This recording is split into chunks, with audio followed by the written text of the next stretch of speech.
بسم اللہ الرحمن الرحیم۔ آج کی اس نشست میں جو بقیہ 10 ہیں استقبال رمضان کے لیے اہم 30 ہدایات 20 بیان ہو چکی ہیں، تو اس میں سے جو 21ویں ہے وہ یہ ہے کہ نسوار، اسی طرح سگریٹ اور پان و دیگر جو نشہ آور اشیاء ہیں ابھی سے ان کو محدود کر دیں، کم کر دیں۔ میری تو رائے ہے کہ آپ اس کو چھوڑ دیں تاکہ رمضان میں کسی قسم کی پریشانی نہ ہو۔ نمبر 22، ملاقاتوں کا سلسلہ محدود کر دیں۔ جو سوشل ورک ہے اس کو محدود کر دیں، اور آج کل تو ویسے بھی جو ماہرین طب ہیں وہ کہتے ہیں کہ اپنے گھروں کے اندر رہیں، باہر نہ نکلیں کرونا وائرس کی وجہ سے، تو محدود کریں اپنی ملاقاتوں کو، اور وہ وقت اب اللہ کی یاد میں، ذکر میں، تلاوت میں، استغفار میں، توبہ میں، درود شریف میں، نوافل اور تہجد میں گزاریں۔ اس کے ساتھ 23 نمبر ہدایت ہے کہ چھوٹی چھوٹی صورتیں زبانیں یاد کریں، جس طرح کہ قرآن مجید کے بالکل اینڈ پہ جو 10 صورتیں ہیں، سورہ الفیل سے لے کے والناس تک، ان کو ہم کسی قاری صاحب سے، مولانا صاحب سے اچھی طرح زبانیں یاد کریں۔ یہ ہمارے لیے بہت بڑا سنہری موقع ہے۔ نمبر 24، بچوں کو روزے کی عادت ڈالیں۔ بچے اگر 7 سال کے ہو گئے ہیں، ان کو کہیں 10 سال کے ہو گئے ہیں تو ضروری ہے کہ وہ روزہ رکھیں۔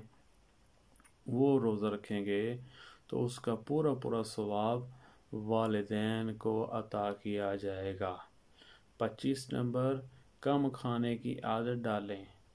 جتنا کم کھائیں گے اتنے چست رہیں گے، چلاک رہیں گے، اور اگر ہم زیادہ کھائیں گے سستی آئے گی، سستی سے پھر 20 تراویح نماز ہم سے نہیں پڑھی جائے گی، اور ہم کوشش کریں گے کسی طرح سے ہماری جان چھوٹ جائے۔ اس وجہ سے کم کھانے کی عادت ڈالیں۔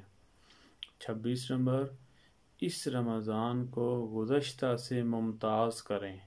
اس کا مطلب یہ ہے کہ اس پہلے رمضان میں اگر ہم 20 نفل پڑھتے تھے تو اس میں 40 کرتے ہیں۔ اس میں ہم نے 3 مرتبہ قرآن مجید مکمل کیا، اس میں 6 مرتبہ کریں۔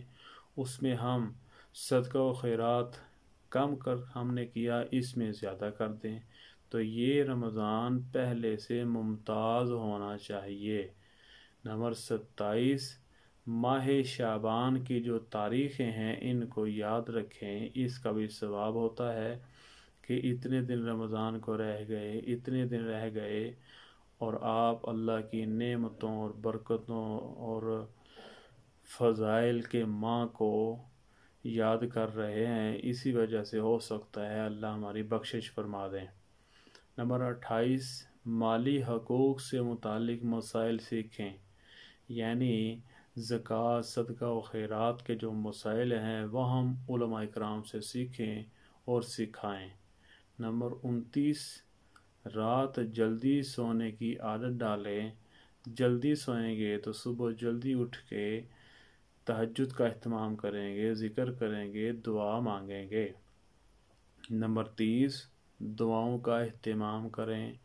ہر نماز کے بعد ہم اللہ سے رو کے گڑ گڑا کے پوری امت مسلمہ کے لیے، پوری انسانیت کے لیے دعا کریں کم سے کم 15 منٹ، اور تہجد کے ٹائم میں کم سے کم 30 منٹ، آدھا گھنٹہ ہم دعاؤں کا اہتمام فرمائیں، اپنے لیے، اپنے گھر بال کے لیے، پوری انسانیت کے لیے ہم دعا کریں کہ اللہ رب العزت ہم سب کو معاف فرمائیں، اور ہمارے جتنے محرومین فوت ہو گئے ہیں ان کو جنت الفردوس میں اعلیٰ مقام عطا فرمائیں، اور یہ جو آج کل وبا عام ہو چکی ہے اللہ تعالیٰ اس کو ختم فرمائے۔ اللہ تعالیٰ عمل کی توفیق عطا فرمائے۔